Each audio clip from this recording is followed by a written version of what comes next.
I want to write the next two terms of the sequence, and then I identify the pattern. So I'm given 2, 5, 8, and 11. So to go from 2 to 5, we have to add 3. From 5 to 8, 3. From 8 to 11, 3. So we just have to add 3 2 times to get to the next two terms. So the rule is add 3 to the preceding term. The next sequence is 3, negative 3 halves, this is positive 3/4, negative 3/8. So to go from 3 to negative 3 halves, we have to multiply by negative 1/2. To go from negative 3 halves to positive 3/4, multiply negative 1/2. So the pattern here is to multiply the preceding term by negative 1/2.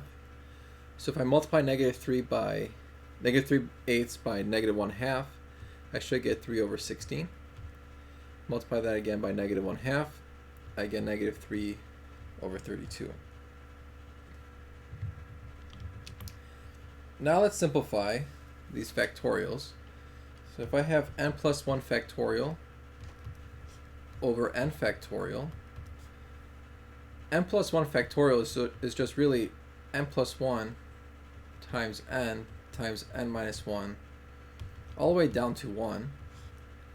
And n factorial is n times n minus 1 multiplied all the way down to 1. So these are going to cancel, and I'm just going to be left with n plus 1. Okay, let's look at 2n minus 1 factorial over 2n plus 1 factorial. So I can choose to write it out as like 2n minus 1 times 2n minus 2, etc. But I can also look at the bigger one. So 2n plus 1 factorial is 2n plus 1 times 2n.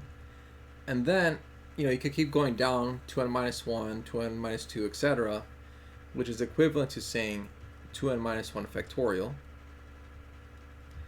And we'll keep the top the same.